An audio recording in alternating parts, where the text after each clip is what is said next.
Fala aí, galera, tudo bem? Então tá, ó. Galera, é o seguinte, a gente sabe que os governos estaduais eles estão tomando medidas cada vez mais rígidas, né, no controle populacional, para evitar que essa coisinha aqui que a gente pode falar no YouTube se espalhe por aí. E até mesmo alguns governadores, a exemplo de São Paulo, o João Dória, ele adotou uma medida de fazer um acordo com as empresas telefônicas para monitorar a aglomeração de pessoas e tal, e promete, até em último caso, afastar as pessoas, aplicar multas e dar voz de prisão. Será que isso é uma forma de autoritarismo ou será que isso é válido no momento assim tão difícil da nossa sociedade para conseguir controlar ou pelo menos prevenir, né, o espalhamento desse coisinha que a gente pode falar? Se você quer entender isso e muito mais sobre geografia, geopolítica, atualidades, notícias, enfim, tudo para se manter sempre bem atualizado e entender esse mundão, já se inscreve no canal, deixa seu like e compartilha esse vídeo, que eu, Ricardo, conto muito com a ajuda de vocês, beleza? Então tá. Galera, é o seguinte, ó, eu queria fazer com que esse vídeo não tomasse proporções políticas, tá? Mas eu sei que como a gente está num momento de polarização muito grande, de João Dória, Bolsonaro, etc., eu vou ter que falar um pouquinho sobre isso também, tá? Esteja claro que o governo federal, ele também mandou a fiscalização dos celulares. Até o ministro Marcos Pontes, por exemplo, ele publicou no seu Twitter que ele fez um acordo ali com as maiores empresas de telefonia do Brasil, que somam mais ou menos juntas ali 222 milhões de aparelhos celulares, ou seja, praticamente toda a população brasileira, para saber monitoramentos. Da mesma maneira como vai ser feito em São Paulo e alguns outros estados, as empresas telefônicas, elas se comprometem a não fornecer dados pessoais das empresas, das pessoas, aliás. Então vai ser como se fosse uma espécie de fiscalização para saber aonde tem mais aglomeração, aonde não tem, para a polícia ou então para algum órgão repressivo ou mesmo de orientação expulsar, fazer com que as pessoas não fiquem lá. Mesmo assim, a gente sabe, né? Professor, mas você acha então que não vai ter nenhum repassamento de dados? De verdade, galera, eu acho que sempre existiu isso. A gente não pode ser inocente. As grandes operadoras, essas grandes multinacionais, elas têm uma riqueza muito grande nas mãos. Hoje a gente fala que o principal tesouro do século XXI são os dados que as pessoas têm. Então empresas de rede social, né, Facebook, Instagram, a Google, por exemplo, Apple, Huawei, a chinesa, eles têm tantas informações sobre a vida da gente que eles conseguem modificar os nossos hábitos. Olha a importância, vou primeiro pegar numa sociedade, uma sociedade civil, né, o aproveitamento civil, depois no aproveitamento mais militar. Pensando no aproveitamento civil, você já pararam para pensar, por exemplo, o que uma empresa se beneficiaria tendo esses dados? Porque imagina, você coloca nas suas redes sociais o que você curte, o que você não curte, aonde você frequenta, as coisas que você mais fala, faça a experiência, fica falando próximo do seu celular, sei lá, bicicleta, bicicleta, bicicleta, bicicleta. Vocês vão ver que vai aparecer para vocês propaganda de bicicleta. Para quem nunca fez, faça essa experiência, tá? Aliás, se vocês já fizeram, deixa nos comentários, quero saber qual foi a experiência maluca que vocês já passaram.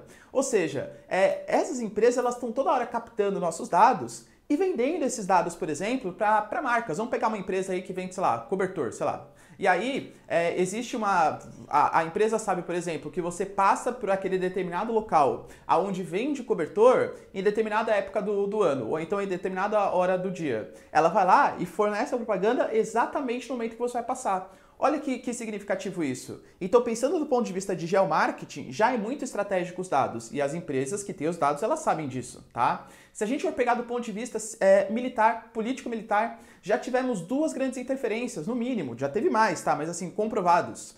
Aliás, tem até um documentário no Netflix que eu recomendo para vocês, chama Privacidade Hackeada. Veja, bem interessante.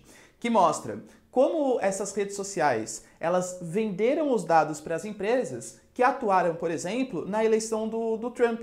Por quê? Porque as empresas das redes sociais, elas sabem, a partir das suas curtidas, quais são as coisas que você mais gosta e as coisas que você tem mais medo. E aí, candidatos, eles podem fazer propagandas baseado nas suas aflições, nos seus medos, criticando determinado candidato, até criando fake news nesse momento de pós-verdade, percebe? Então, assim, a gente já tá no mundo onde não tem privacidade. Então fala assim, nossa, estamos perdendo a nossa privacidade. Imagina, tá? Aliás, o governo federal, ele também fez essas medidas, né? Ele também adotou essas medidas e a gente coloca essa questão. Até que ponto vale abrir mão da nossa privacidade em detrimento de uma suposta segurança? Saímos aqui da parte científica, digamos assim, da parte de formação de dados, e agora eu vou dar a minha opinião para vocês. E também quero saber nos comentários se vocês concordam ou não, de maneira bastante respeitosa, digamos assim. Penso eu que nós não estamos numa situação de normalidade, tá? Eu sou totalmente contra o monitoramento dos seus dados. Embora eu sei que não possa ser feito nada para impedir isso, já foi, tá? Essa é a verdade. mas sou totalmente contra. Por quê? Ah, professor, mas eu não faço nada de errado, eu não ligo se o governo não me vistoriar. Ah, é? Se não for, esse governo que você gosta. E se for um governo com um viés um pouco mais ditatorial? E se você, por exemplo, começar a protestar e falar mal de determinado governante e ele sabe que você está falando mal? Você não fez nada de errado, segundo os princípios desse governo atual. Percebe como é complicado o governo ter tanto poder assim nas mãos para poder definir o que é certo, o que é errado, o que é crime, o que não é? É uma coisa bastante complicada, moralmente e eticamente. A questão é que a gente não está numa situação de normalidade. Uma situação de anormalidade, numa situação de normalidade, falo, meu, beleza, o cara quer, por exemplo, sair lá, pegar algum tipo de doença e morrer, galera, o problema é dele, tá? Foi conscientizado, foi falado, tal. Se ele não acredita, tal, beleza. A gente tem que ter uma liberdade individual bastante interessante. O problema é que nesse momento, se essa pessoa, por exemplo, sai por não acreditar, ela pode acabar se contaminando e acabar propagando essa doença. E aí pode me infectar, pode impactar a mim. Então não é um problema somente individual, é um problema social. E é nesse momento que o Estado ele entra. Ele tem que fazer nesse momento o tipo de repreensão. Claro, é um limite, uma linha muito tênue, né? Entre o que seria um autoritarismo e o que seria um momento ali de educação, apreensão do Estado para defender mesmo a sociedade. A gente tem que estar sempre vigilante.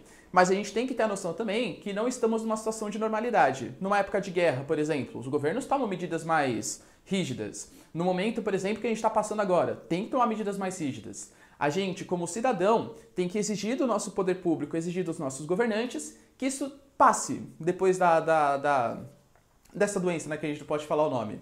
De novo, sei que é bastante complicado, sei que é bastante difícil, sei que é uma visão bastante utópica que eu estou tendo, porque de verdade, vamos pegar, por exemplo, o Wikileaks, que revelou que os Estados Unidos, eles vistoriavam a vida de todo mundo, de todos os governos. Vocês acham que a China hoje, com o espalhamento da Huawei, não faz isso também? Não pega dados? Esses dados não são repassados para o governo chinês, que usa esses dados para fazer táticas militares, táticas de crescimento econômico, vender mais para um país, vender mais para o outro? É claro que existe. Os dados são ouro do século XXI. A questão é, a gente não pode ser hipócrita e tem que exigir que o governo, pelo menos nesse momento, utilize esses dados para a preservação da nossa sociedade. Tudo bem, galera? Deu para entender? Se vocês discordam, deixa nos comentários aí, quero saber a sua opinião, de maneira bastante respeitosa, claro. É isso aí, beijos, abraços e tchau!